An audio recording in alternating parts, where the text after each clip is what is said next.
चलो जी, एक्सरसाइज 8.2 का intro part. हाँ, केवल इंट्रो पार्ट कवर करेंगे, एग्जाम्पल की अलग वीडियो बनेगा। इंट्रो पार्ट में क्या है, इसका इंट्रो पार्ट मोस्ट इम्पॉर्टेंट है। क्यों इम्पॉर्टेंट है?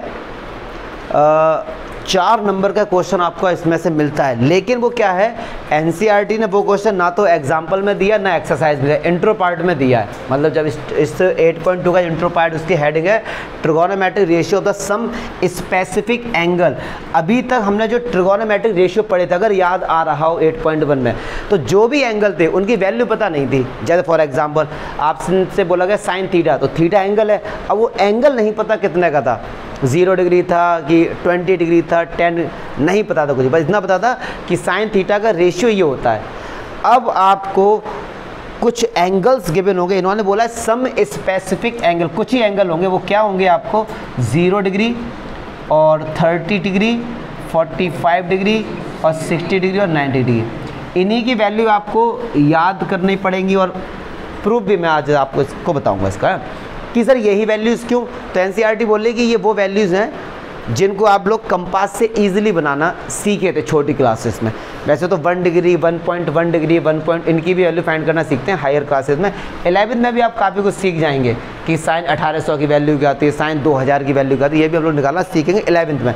बट अभी 10th में केवल आपको इन 5 वैल्यूज़ पर ही काम करना पड़ेगा। क्या चमका?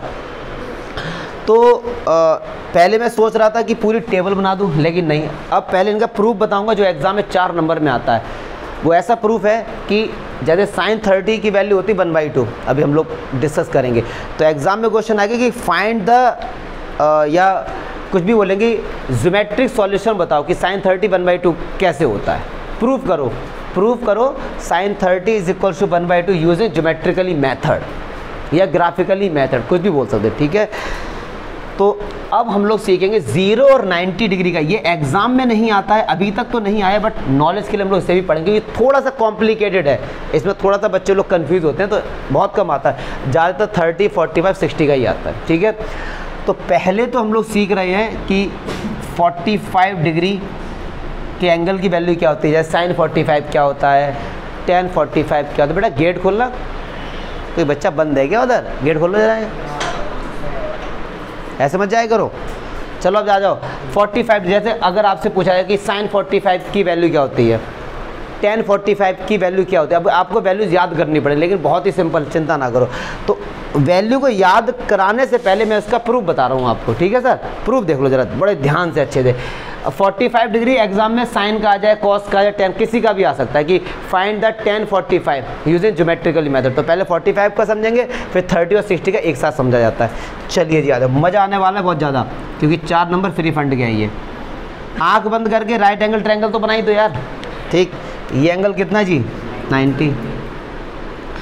अब सुनो, हमसे बोला गया कि 45 डिग्री के एंगल की आपके ट्रिगोनोमेट्रिक रेशियो फाइंड करना है, तो ये तो 90 फिक्स है, तो इन दोनों में कोई 45 होना भी तो चाहिए। तो मैंने कहा मान लो यार ये रहा 45, ये हमने क्या बना दिया।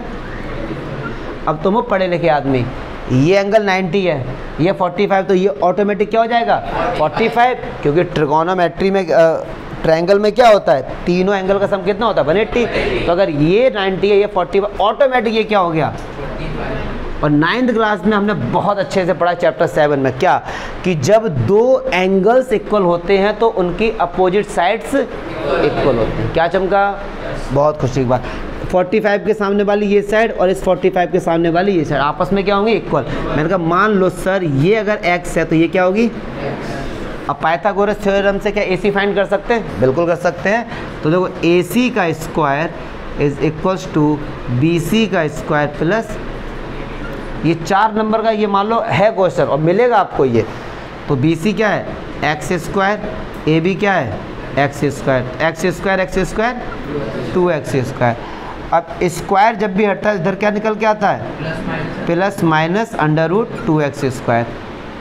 अब देखो यार जरा, x स्क्वायर है तो इसका तो x हो गया, √2 अंदर ही रहा, लेंथ कभी नेगेटिव नहीं होती। तो AC कितनी आ गई हमारे पास, x √2, ठीक है सर। अब आ जाओ, अब हम लोग चाहे उन्होंने पूछा हो साइन 45 डिग्री का पूछा हो, या उन्होंने आपसे tan 45 डिग्री का पूछा हो, या किसी एक का पूछेंगे, आप सबका निकाल के दिखा के आ जाना। लो किसी का मान लो ना पूछा, साइन बराबर क्या होता है, चलो रुक दो, पापा बीड़ी पियोगे, हाँ हाँ, तो ये क्या हो गया साइन, ये क्या हो गया कॉस, ये क्या हो गया टेन, ये क्या हो गया कॉट, ये क्या हो गया सेक, और ये क्या हो गया कॉसेक। तो साइन बराबर क्या होता है P upon H, perpendicular upon. अब आप सोचोगे कि सर 45 इसको लें इसको लें, अरे किसी को भी ले लो, जो आंसर तो एक ही आना है क्योंकि दोनों बराबर है। सपोज मैं इसको लेता हूँ 45, ठीक है, तो P अपॉन एच, इस 40 के सामने वाला x अपॉन एच क्या है x√2, क्या है x कैंसिल हो गया, तो साइन 45 कितना निकल के आ गया 1/√2। अभी टेबल बनाएंगे, तो अभी मैं प्रूफ बता रहा हूँ, फिर आपको ये सारी वैल्यू जुबान पे रखी होनी चाहिए। साइन 45 1/√2, tan 45 हमें नहीं पता, ये मत कहना, मतलब ये सारी वैल्यू पहले मैं प्रूफ बता दे रहा हूँ। फिर एक मैं टेबल की बहुत ही सिंपल ट्रिक है, जैसे कमज़ोर से कमज़ोर वालों को इसे याद कर लेगा, लेकिन याद नहीं, मैं चाहता हूँ जैसे नहीं टेबल याद होते हैं वैसे याद होनी चाहिए। अब आ जाओ tan 45, tan बराबर क्या होता है P अपॉन B। अब 45 किसी को भी ले लो, तो इसके सामने वाला P और इसके लिए B क्या हो गया, तो x का कितना, तो tan 45 की वैल्यू कितनी होती है डियर 1 होती है। अब आ जाओ कॉस, कॉस बराबर क्या होता है B अपॉन H। अब इस 45 के लिए B क्या हो गया x और H क्या हो गया x√2, तो x कैंसिल हो क्या आ गया, अरे बताओ ना यार, ठीक है। अब आपसे अगर उन्होंने पूछा कि भैया cot 45 की बताओ, आपसे उन्होंने पूछा होता sec 45 की बताइए, या किसी एक की पूछते हैं, लेकिन मैं सारे बता दे रहा हूँ क्योंकि आएगा सब इसी से।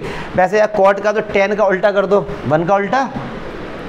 sec किसका उल्टा होता है भाटी, sec किसका उल्टा होता है, देखो यहाँ पे cos का, cos की वैल्यू क्या है 1/√2, तो 1/√2 का उल्टा √2/1। cosec किसका उल्टा होता है, cosec, साइन की वैल्यू क्या है 1/√2, 1/√2 का उल्टा, बहुत सही। तो क्या हम लोगों ने सारी 45 की वैल्यू निकालनी, एग्जाम में क्वेश्चन ऐसे आता है, सुनो ध्यान से, फाइंड द एक वैल्यू आएगी बस 4 नंबर में, find the value of sine 45 using geometrical method. इस मेथड का नाम क्या है ज्योमेट्रिक, और एनसीईआरटी में गिवन है, लेकिन इंट्रो पार्ट में उन्होंने इसको क्वेश्चन नहीं बनाया, बोर्ड में आता है दबा के, फिर बच्चे कहते हैं सर ये तो एनसीईआरटी में है ही नहीं। तो एनसीईआरटी वाले भैया सब बताते हैं, लेकिन कोई ज़रूरी नहीं है कि वो क्वेश्चन ही हो, नॉर्मल इंट्रो पार्ट में बताते हैं। क्या चमका, सारे 45 की निकाल लेंगे हम लोग, बहुत सही। अब आ जाइए, अब आपको निकालना सिखाते हैं 30 डिग्री और 60 डिग्री, किसी भी 30 और किसी भी 60 डिग्री का एक साथ हम लोग समझ सकते हैं। अब यहाँ पे बड़ी दिक्कत आई, तो मैं दिक्कत बता दूँ दिक्कत क्या है, क्योंकि डायरेक्ट सॉल्यूशन नहीं बताऊँगा। दिक्कत यह है कि उन्होंने जब इसका प्रूफ करने बैठे उन्होंने कहा बनाओ राइट एंगल ट्रायंगल, क्या दिक्कत है बनाइए, ठीक है भाई बना लिया। तो ये एंगल ABC लिया, इसका नाम ये राइट एंगल, मान लो पहले मैं 30 का सिखाता हूँ, ठीक है 30 का। तो अभी यहाँ पे क्या था, मैंने कहा भैया 45 का एंगल होना चाहिए ना यहाँ पे, तो जब आप 30 का बताने जा रहे हो तो 30 एंगल होना चाहिए, ठीक है। जब ये 30 हो गया तो ऑटोमेटिक ये कितना हो जाएगा 60 हो जाएगा। अगर मैंने इसको x लिया, यहाँ पे इसको x लिया था, ये क्या था x ऑटोमेटिक, क्योंकि बराबर थे, बट क्या ये एंगल बराबर है, तो इसको x लिया तो इसको x तो नहीं ले सकते। अब बड़ी दिक्कत हो गई है, अब इसे x लिया, इससे क्या लोगे y, तो फिर बहुत आंसर नहीं आ रहा था। उन्होंने कहा क्या जुगाड़बाजी करें, क्या ऐसी जुगाड़बाजी हम करें कि जिससे x है, क्योंकि अननोन वैल्यू कितनी होगी x और y, अब 2 वैल्यू फाइंड करनी पड़ेंगी। उनको बड़ी दिक्कत हुई, उनका यार बात नहीं बननी भाई, उनका फिर क्या करें, फिर लोगों ने एक्सपेरिमेंट करे। तो एक्सपेरिमेंट क्या था मैं ज़रा उसके बारे में बता दूं।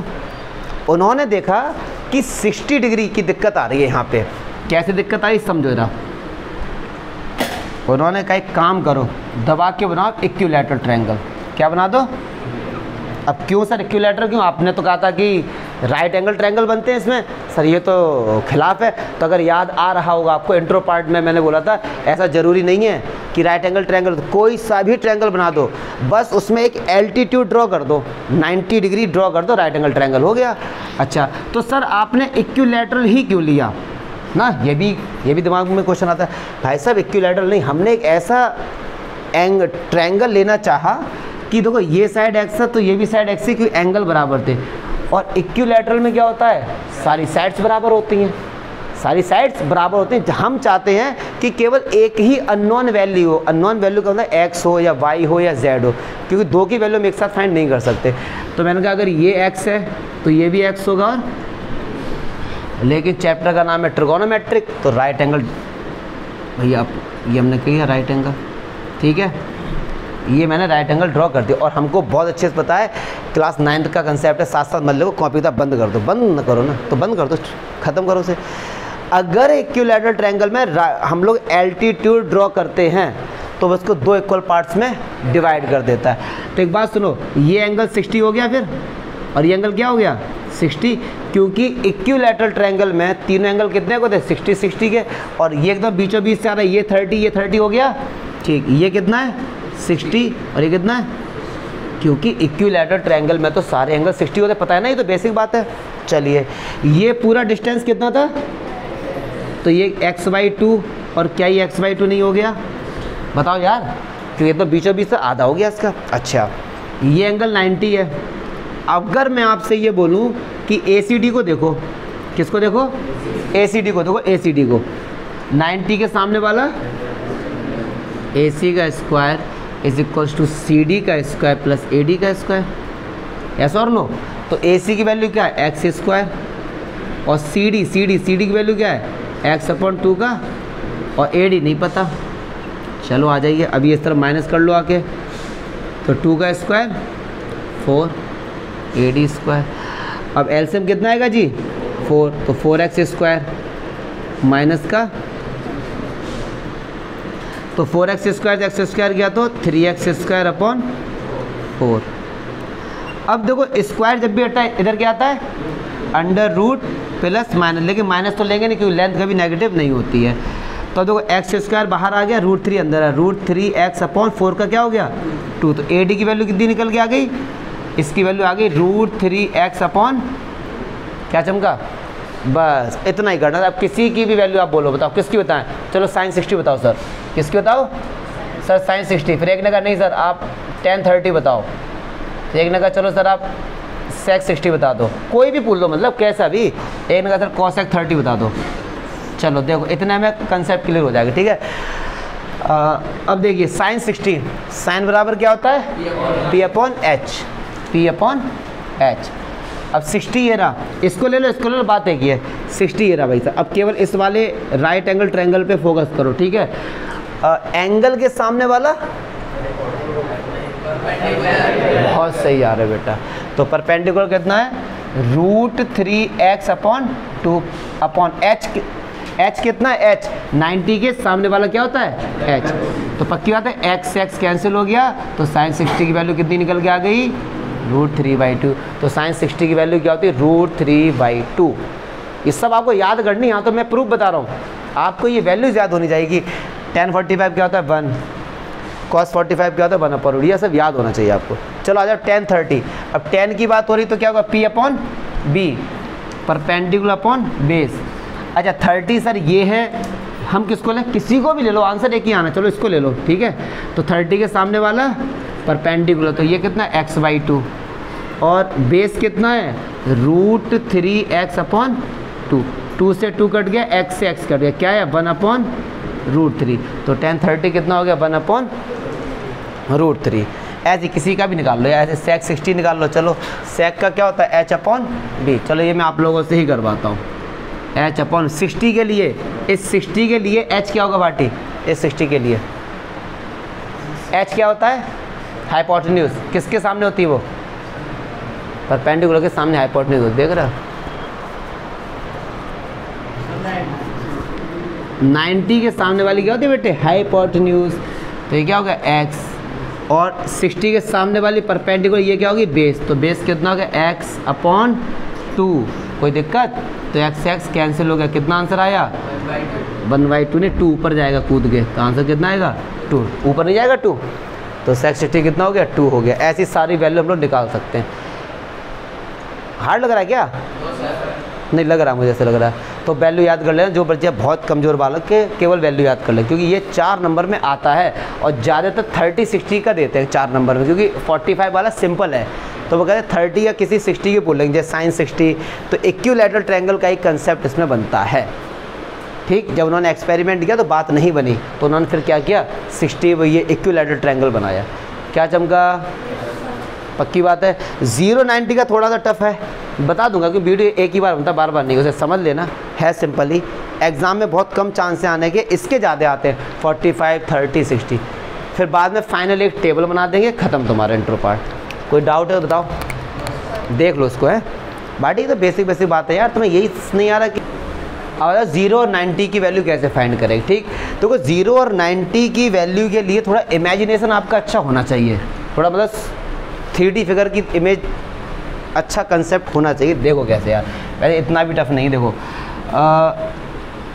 एक बात सुनो, आंख बंद करके राइट एंगल ट्रायंगल तो भैया बनाना ही है, क्योंकि ट्रिगोनोमेट्री की बात है। चलिए जी, तो ये मान लो 90 है। अब एक बात सुनो, मान लो मैं आपको फाइंड करके बता रहा हूँ पहले 0 डिग्री का कंसेप्ट, ठीक है। अभी आपको 30 डिग्री का बताया, तो उसमें एंगल 30 बनाया था, 45 का समझाया, एंगल 45 बनाया। तो यार जब 0 का समझा रहे तो एंगल 0 पर बनाना पड़ेगा। क्या चमका, 0 एंगल बनाना पड़ेगा ना। अब 0 एंगल यार कैसे बनता है, तो देखो 0 एंगल क्या होता है, एक लाइन के ऊपर दूसरी लाइन, बन गया 0 डिग्री, कोइंसिडेंट जो होता है। और सर यार कैसे बनाए फिर हमने आपको, अब समझना, यही थोड़ा सा लॉजिक है यहाँ पे। ये एंगल मान लो कुछ भी है, लेकिन ये पक्की बात है 0 तो नहीं है। ठीक, अच्छा मैं मान लो इस एंगल को 0 बनाने की कोशिश करूँ, या इसको बना लो, इसको तो छेड़ नहीं सकते क्योंकि ये तो 90 है, ये तो फिक्स होता है। अच्छा मैंने क्या किया, अब इसी फिगर को मैं कुछ इस तरीके से बना रहा हूँ। अब ये एंगल पहले ज़्यादा था, थोड़ा सा कम हो गया, क्योंकि हम लोग किस पे जा रहे हैं, 0 पे जा रहे हैं। ठीक है, फिर मैंने क्या किया, अभी एंगल देखो थोड़ा सा और कम हो गया। क्लियर है, अभी अनुमान से सोचो, ये एंगल मान लो 50 का होगा, अभी 30 का हो गया, अभी 15 का हो गया लगभग।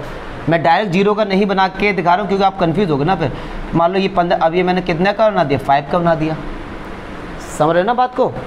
अरे बताओ ना यार, जैसे जैसे एंगल छोटा हो रहा है, देखना जरा, मैं लिख देता हूँ, आराम से समझना है, बहुत सिंपल।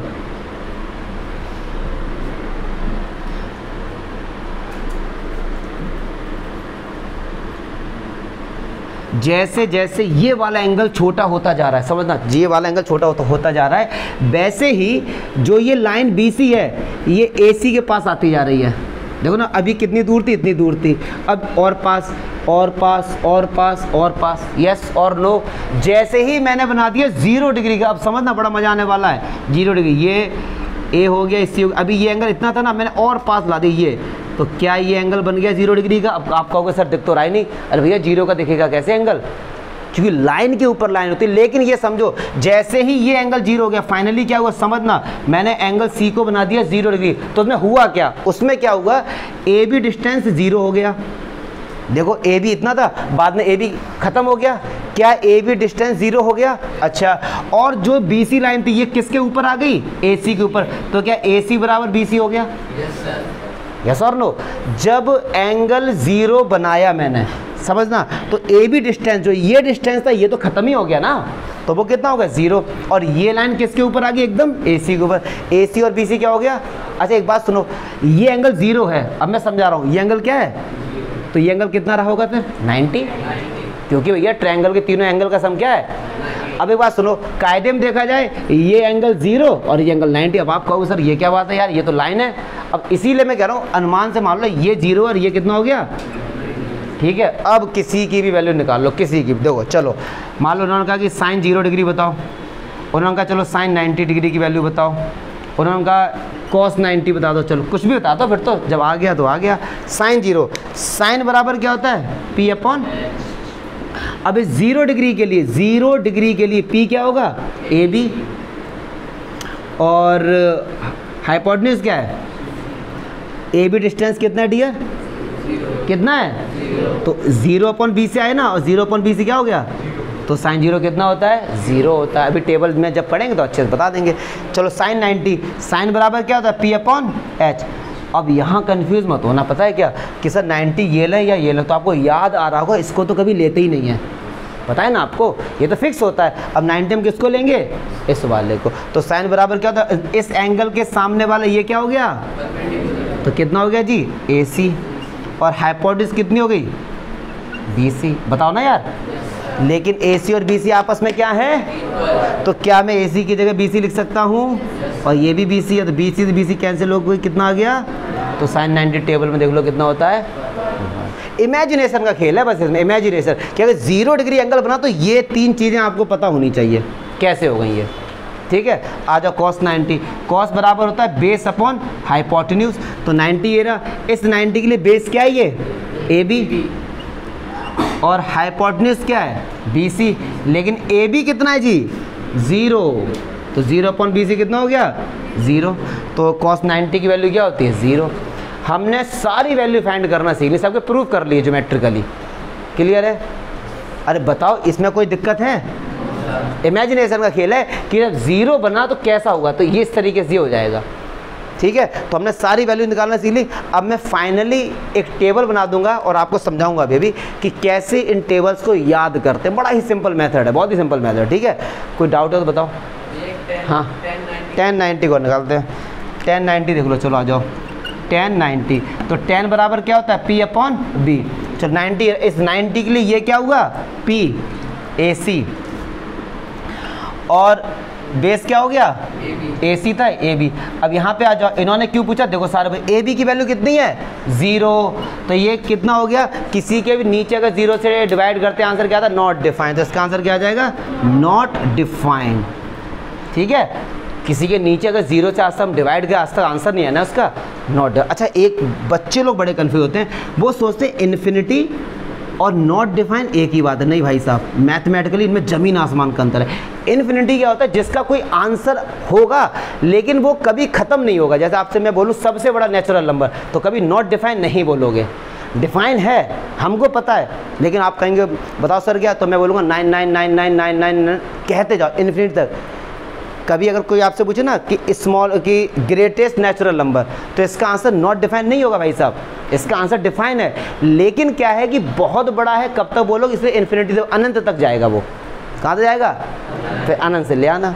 अच्छा फिर सर ये नॉट डिफाइन क्या है, नॉट 0 का डिवाइड किसी नंबर में जाता ही नहीं। क्यों नहीं जाता है, अगर नॉलेज वाली बात करें, चलो एक बात सुनो, मान लो 2 3 जा 6 डिवाइड गया ना पूरा, इसका मीनिंग क्या हुआ, इसका मीनिंग क्या हुआ कि 2 का डिवाइड आपने 3 में किया, रिमाइंडर ऐड किया तो 6 आएगा, लेकिन 0 के केस में ऐसा नहीं होता है ना, तो इसीलिए इसे एक्सेप्शनल केस बोल दिया, क्योंकि 0 बन जा 0 2 जा 0 3 जा 0 0 हो गया, और 0/0 आज तक कोई नहीं बता पाया ना। ऐसे कई सारी बातें जो हम लोग पढ़े, रूट -1 की वैल्यू आज तक कोई नहीं बता पाया, लॉग पढ़ोगे आगे, लॉग नेगेटिव की वैल्यू कोई नहीं बता पाया, 0 की पावर 0 को कोई आज तक नहीं बता पाया। 0 बड़ा क्या बोला इसके लिए, इसने आगे मतलब मैथ्स में वैसे बहुत कम एक्सेप्शनल केस हैं, इसने आगे बहुत कर दिया अक्सर। इसी के कारण यूट्यूब पे बड़े बच्चे छोटे छोटे क्लास के कि आगे सर बताइए, शायद बात हो गई थोड़ी पुरानी होगी कि सर प्रूफ करो 2 बराबर 3, सर YouTube से देखा सर प्रूव करो 20 बराबर 0, और बड़े कॉन्फिडेंस के साथ आते हैं, सर प्रूव करो सर 20 बराबर 0, और इतना थप्पड़े आता हूँ मैं बेटा कि ये होगा, हाँ सर होगा तो नहीं। मैंने कहा फिर कैसे प्रूफ हो जाएगा, हाँ फिर मैंने उनको बताया कि जितने ये प्रूफ होते हैं ना, उनमें एक गलती क्या होती है, उसमें ये गलती होती है कि 0 का 0 में आज तक कोई डिवाइड नहीं कर पाया, लेकिन ये तभी प्रूफ हो सकते हैं जब 0 का डिवाइड 0 में हो जाए। अगर 0 का डिवाइड 0 में पॉसिबल हो गया, हाँ फिर ठीक है, फिर 1 बराबर 2 भी हो जाएगा, 2 बराबर 3 भी, सब कुछ हो जाएगा, मैथ की ऐसी तैसी हो जाएगी। तो इसीलिए उन्होंने 0/0 को लेके उन्होंने हटा दिया 0/0, इसीलिए कहा भैया ऐसा कोई मतलब नहीं होता। क्योंकि अगर इसका जब वो आपको मूवी भी दिखाई थी रामानुजन वाली ना, तो वो टीचर पढ़ा रहे थे, उन्होंने कहा कि पहले मतलब 1800 के आसपास, 1890 के शायद आसपास की बात है, 90 क्यों 95-96 बात होगी। तो उन्होंने बोला बेटा आपके पास एक एप्पल है, उन्होंने कहा हाँ सर, उन्होंने कहा एक एप्पल इसके पास है, उन्होंने कहा आप दोनों का डिवाइड कर दो तो आंसर क्या आएगा, उन्होंने कहा 1, उनका ठीक है। उन्होंने कहा अब मेरे पास 10 एप्पल है, आपके पास 10 एप्पल, आंसर कितना आएगा, उन्होंने कहा 1। उन्होंने कहा बेटा मेरे पास 20 आपके पास 20 हैं, तो डिवाइड को आंसर कितना आएगा 1। तो टीचर ने फाइनली बोला कि जितने मेरे पास एप्पल हैं उतने ही अगर किसी और के पास हैं तो उनका डिवाइड करके आंसर 1 आता है। तुरंत खड़े हो गए रामानुजन जी। उन्होंने कहा अगर मेरे पास 0 एप्पल है सर, आपके पास 0 एप्पल है, तो डिवाइड करेंगे क्या तो भी 1 आ जाएगा, तो नहीं, फिर एक्सेप्शन इसका 0/0 का कोई भी आंसर नहीं आता ना। तो इस चक्कर में ये सब बच्चे लोग पढ़ाते हैं बकवासगिरी, और फिर ये सोचते हैं बड़े वो हो गए, ये सब गलत चीज़ है ना, ये इनमें ज़्यादा मत जाया करो। अच्छा ठीक है, वो सब छोड़ो, और कोई डाउट है तो बताओ। अब मैं फाइनली टेबल बनाता हूँ। चलो जी, शांत हो जाओ। अब देखो, अभी तक हम लोगों ने जितनी वैल्यू फाइंड की ना, 0 की, tan 0 की, sin 30, ये सारे अब आपको एक टेबल में बना देता, आप लोग याद कर लेना उसे। वैसे तो काफ़ी कोशिश करी गई है टेबल को सिंपल करने के लिए। वैसे सुनो, अब 5 वैल्यू साइन में हो गई, 5 ही, इसमें से 30 वैल्यूज़ हो गई। तुम सोचो यार 30 वैल्यू याद करनी, तो फिर टीचर ने सिंपल करने की कोशिश की। आपको 30 नहीं, आपको केवल 5 याद करनी है। इसमें क्या याद करनी है?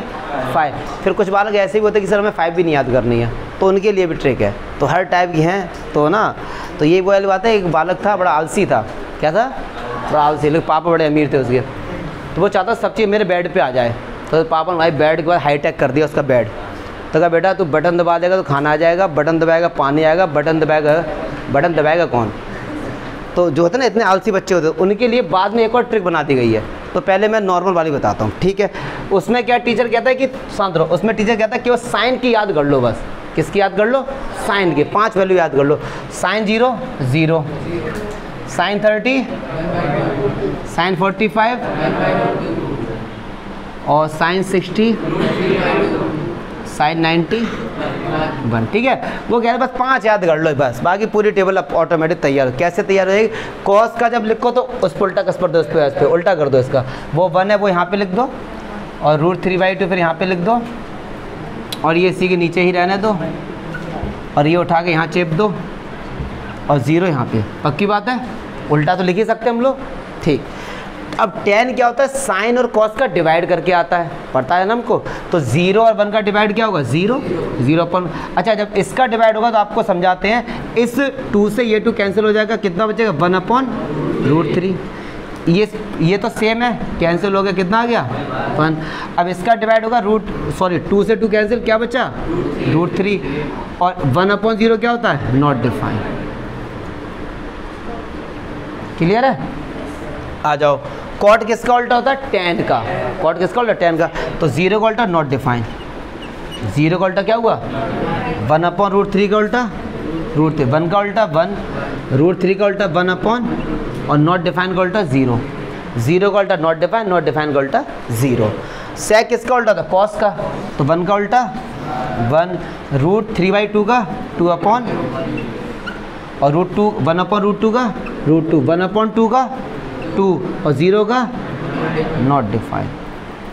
अब आजा कॉसेक किसका उल्टा होता है? साइन का। तो 0 का उल्टा नॉट डिफाइंड, 1/2 का उल्टा 2, 1/√2 का √2 और √3/2 का और 1 का उल्टा 1। ये टेबल तो बन के तैयार, ठीक है। क्लियर है सर?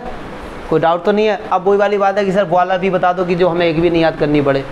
उसमें यार वो मतलब बच्चों के लिए बना दी गई है बकवासगिरी, केवल साइन की। देखो उसमें क्या है, बच्चा कह रहा है कि सर हमें साइन की भी नहीं याद करनी, तो टीचर लोग कहते हैं चलो काउंटिंग तो आती है तुम्हें? बच्चा कहेगा हाँ सर वो तो आती है, चलो। तो यह 0 1 2 3 4 काउंटिंग तो आती है ना, ठीक। फिर कहते हैं चलो 4 से डिवाइड कर दो। डिवाइड तो करना आता ही है, अरे बताओ ना, डिवाइड तो करना आता ही है। फिर कह रहे हैं चलो अंडर और लगा दो बस। बहुत से बच्चों को तो ये भी टफ लग रही हो कि सर पहली वाली सही है, पहली वाली ठीक है भैया, जो है बता दे रहे हैं। तो 0/4 का आंसर 0। अब 1 का √1 और 4 का 1/2 आ गया। अच्छा ये कैंसिल, 2 बन जाए 2, 2 2 जा 4, तो 1/√2 आ गया। और 3 का तो √3 होगा, 4 का क्या हो गया 2, 4 से 4 कैंसिल हो गया, क्या हो गया 1। कैसी बात कर लो। अच्छा इस टेबल से हमें क्या शिक्षा मिलती है? इस टेबल से हमें क्या शिक्षा मिलती है? ये तो यार लहंगा से भी ज़्यादा बदतर है ये। चलो शिक्षा क्या मिलती है वो देखते हैं। हिल गया, ज़्यादा हिल गया, अरे चलो ठीक है। अब शिक्षा क्या मिलती है यहाँ से देखो जरा सारे बच्चे लोग, बोर्ड में क्वेश्चन आता है और मैं पहले तो लिख देता हूँ, आप उसको अच्छे से याद कर लेना और फिर समझा भी देंगे। कह रहे इफ़, क्या इफ़ थीटा इंक्रीजेज, ये इंक्रीजेज का साइन लगा दे रहा हूँ, ठीक है। थीटा इंक्रीजेज, समझ रहे, इंक्रीजेज समझ जाओगे ना, मतलब थीटा अगर बढ़ता है, मतलब थीटा भी 0 है, फिर 30 हो रहा है, फिर 45 हो रहा है, थीटा इंक्रीज हो रहा है। अगर थीटा इंक्रीज होता है तो जो हमारा साइन थीटा है ना वो भी क्या होता है, हमारा इंक्रीज होता है। अब आप कहोगे कैसे, रटना मत, समझना। साइन 0 की वैल्यू 0 और साइन 30 की 1/2। 0 बड़ा है 1/2 बड़ा है, 1/2 बड़ा है, 1/2 बड़ा है 1/√2, 1/√2 बड़ा है, √3/2 इससे भी बड़ा है और 1 उससे भी बड़ा है। थीटा इंक्रीज होता जा रहा है तो साइन थीटा भी इंक्रीज, पक्की बात है। या इसका उल्टा बोलो, थीटा डिक्रीज तो साइन थीटा डिक्रीज, पक्की बात है ना। जैसे थीटा डिक्रीज, एक नंबर की तो मान लो कि रखा रखा मिलेगा तुम्हें, क्या जमगा, ठीक है। अब आ जाओ कॉस के लिए। If theta increases, if theta increases तो कॉस थीटा डिक्रीज होगा, क्या होगा। अब समझो ये 1 है सबसे बड़ा, ये उससे छोटा, ये उससे छोटा, ये उससे छोटा, ये और छोटा, ठीक है। थीटा अगर इंक्रीज हो रहा है तो कॉस थीटा की वैल्यू क्या हो रही है, डिक्रीज। अब उल्टा क्या, तो अगर थीटा डिक्रीज हो रहा है तो कॉस थीटा क्या हो रहा है जी। आपके सिलेबस में केवल साइन और कॉस का, टेन का और लिखा देते हैं, कोई दिक्कत नहीं है। अगर टेन थीटा,